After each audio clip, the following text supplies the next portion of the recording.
The goal of this video isn't to discourage you from investing in real estate, specifically single family homes, but more of a precautionary tale. I make my living by working with sellers as well as investor buyers, and I'm an investor myself. I've done very well with small multifamily properties and single family homes. But to say the game has changed is a very minimum. It's changed a lot. You probably already know this. But since interest rates went up, and I remember the month exactly, because I remember I was like, what is this? I was a new real estate agent at the time. And I'm like, what's going to happen with this market? Interest rates are going up and up and up. And people from the baby boomer generation probably think that are not up that much, because I hear stories of, oh, we were at 13 or 14%. Yeah, but a house you were buying was $20, $30, $40,000. A house today, if you're buying, is just to get into the Phoenix market for a single family 3-bedroom, like the lowest cost neighborhoods, you're probably looking at 400, 500. The median price point is over 600,000. Now you add in close to 7% interest rates, and the game has changed. Things are not affordable, and there's a reason we're at a 30-year low as far as the number of transactions. You got the sellers who don't want to lower their price, they want to keep their price where it's at, and you got the buyers who are like, I'm paying 7% interest. How much house can I afford? By the time they see something they can actually afford, they're not interested in the house at all. So there's stats out there that say 75% of the buyers are actually on the sideline. So it's changed a lot, but specifically as a real estate investor, I precaution you. Things are the hardest they've ever been, in my opinion, and we'll get to it, but there's only 3 reasons I believe you should be investing in single family homes. Specifically, it's probably nationwide, but I'm talking about the Phoenix, Arizona market when I talk about this. It used to be that you could buy a property. When I first got in the game, 2019 was the first rental property I bought. You could actually buy a property that cash flow day one as a long-term rental. Now, you had to be a little bit creative and do something like convert a carport, add a casita, rent it room by room, because if you rented it long-term, there are still properties out there you could break even, but if you have a break-even property, it's not really a break-even property, because if you're just paying the rent or paying the mortgage with the rent and there's not a big cash flow every month, you're gonna get hit with things like the HVAC, the heating, all kinds of things can go wrong. You have to upgrade your property, you have to fix the roof, then you get changes in taxes and insurance. So it's definitely the hardest it's ever been, but I'd say when I first got in, there were deals that just made sense. If they're in an area I liked the house, I would just buy it even if it was barely cash flowing, because my strategy was to hold the property and have the tenants pay the mortgage down. While that was paying down, the property would go up in price. But as we've seen for the last few years, prices have been flat. So I don't want to say don't invest. Just be really smart about it. And to tell you the truth, there's probably only 3 reasons that I would invest in real estate in 2025 here in Phoenix, and we'll go through those. But again, just run your numbers tight. If you're looking to invest, go ahead and do it, but just make sure you run the numbers, you know what you're getting into. Make sure your reserves are higher, because costs are up, interest rates are up, taxes have gone up, insurance have gone up. There's more rentals available, in my opinion, not everywhere, because there's a lot of buyers sitting on the sideline that have to rent that probably would have bought by now. So it kind of depends what city you're in, based on the rental market. But let's get into why it would make sense. There's only 3 reasons I would buy single family homes as investment properties right now, and they're really big reasons. So if one of these is you, which most people fall into one of these, then sure, it still makes sense to invest, because we don't know what's going to happen in prices. If all the buyers are sitting on the sideline like they are right now, or 75%, if interest rates go down to 6, 5, or 4%, what's going to happen? Millions of buyers are going to flood the market. And since the prices have not dropped yet in this very slow, high interest rate environment, do you think prices are going to stay the same? No, prices are going to go up. So that is actually one reason, but I didn't put on the list, is that they might be more unaffordable in 2, 3, or 4 years, and you got to buy now. That actually does tie into one of the numbers. But let's get into number 3. It does tie into that unaffordability. But if you have kids, like I do, I have a 10 and 7-year-old as we speak here in 2025, that I believe things are going to be unaffordable. We know that rates or job pay is not going up as fast as inflation. One hedge against inflation is real estate. We've always known that. If there's inflation, it's actually good for real estate investors because the price of the properties they own is up. So it's my personal belief that by the time my 10-year-old is in college or after college, that property values will be double, if not more, than what they are now, and they're going to be more unaffordable. I don't know what career they're going to take, how much money they're going to make. So that's one of the biggest reasons why it does make sense to invest.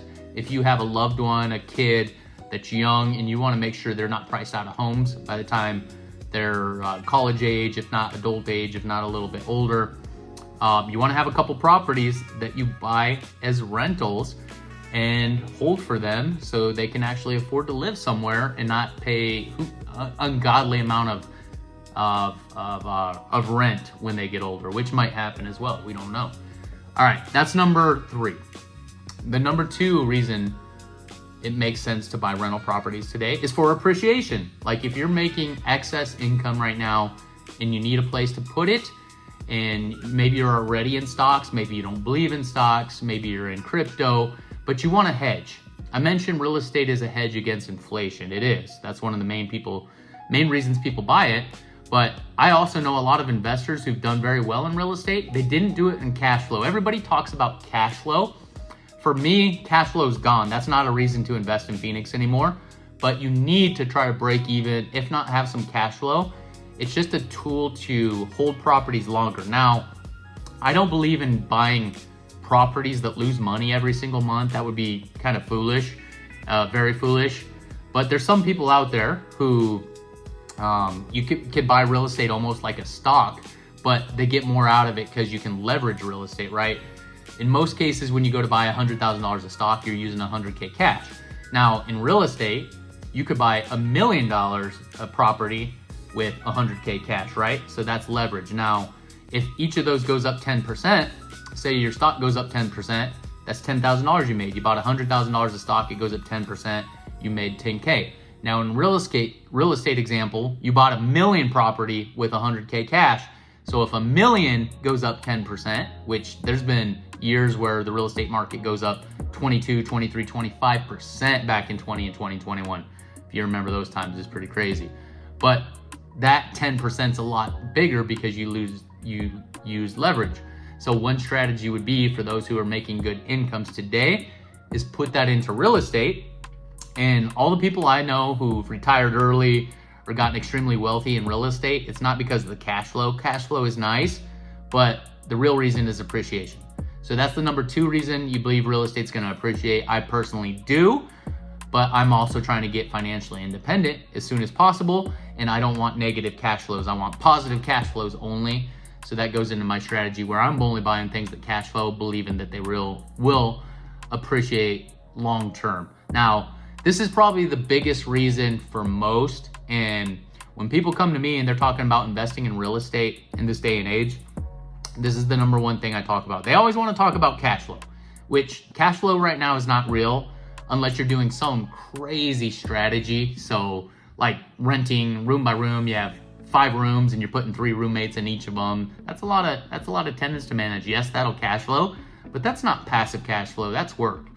Now, this other strategy, and the number 1 reason, is also not passive, but it can be if you're smart about it. If you have questions on that, reach out to me and know how to work it so it actually becomes more passive to you and you just collect checks. But the bigger thing than that is bonus depreciation, saving on taxes. Now, most of my friends, I come from corporate America, and it was just, nobody really talked about it. I don't know why it's not talked about more, but if you make 200K, which is awesome, 300K, people in corporate America love to brag about their salaries, how much they're making, how the trips are going, and stuff like that. I just hung out with some of my old corporate friends, and trust me, it just seems to be what they talk about mostly. But one thing that came up was how much that person makes, and I said, okay, that's awesome, dude. Congrats for you. Sounds like you're doing really well. How much of that did you keep? And he said something like he made 300K, close to 300K. But after taxes, he ended up only keeping like 200K, only keeping. That's a really good income, which awesome. Again, congrats. But he never even thought about why he was paying $100K in taxes. Now, that's the number one reason to have real estate, especially politics aside. I don't care who you are. I'm conservative. I'll talk about that freely. I will probably always be conservative since I pay taxes and work and don't try to work the system. But most people are paying a ton of taxes, and the big beautiful bill, which recently was signed, makes bonus depreciation come back. Now, you can't just buy a piece of property, a piece of real estate, and get bonus depreciation. You actually have to work it. It has to be a business, which means you have to operate it usually as a short-term rental or almost like a hotel where the stays are on shorter. So if you have questions on that, want to talk through that strategy, meet some of my resources that are helping customers do this. But it's a cool strategy because it's making homes in Phoenix that I always look for anyways, which are the non-HOA homes. Those seem to be popular. And I keep a list of this. So every week I go through and look for the top non-HOA homes, in my opinion, price point, area, functionality in the Phoenix area. And I keep a spreadsheet of those and just kind of see what happens. They usually sell pretty quick. I do keep that list if you're a high income earner and you're paying too many taxes. But the reason people want non-HOA homes is because you can operate it as a business. If you get an HOA, they're gonna dictate a lot of times how you can rent that property, and you don't want that. You wanna be able to operate it as a business. So that's big, I think, for Phoenix real estate, is properties with non-HOA are gonna make a comeback. But that is the top reason of why you would own real estate today. So just to recap, the top 3 reasons are unaffordability. You have young ones that you want to buy properties for in the future. The number 2 reason was that, I can't remember the number 2 reason. I'll have to come back to that. But the number 1 reason is bonus depreciation and saving money on taxes. So that's why it is advantageous to own real estate today, is that it doesn't cash flow. We're not really looking for cash flow. We're looking for tax advantages. We're looking for properties where we can offset our income, and we're looking for properties that was the number 2 reason, that appreciate over time, because we want to hedge against but with our other investments. Maybe we're heavily in the stock market. And the number 3 reason was unaffordability. So I hope you like this video. If you want to talk more about real estate in general or the Phoenix market, or you want access to this list, shoot me a message and I will get back to you with text, and we will go from there. So thanks for watching this far. I'll be coming out with videos like this every single Monday, and I'll see you on the next one. Stay cool.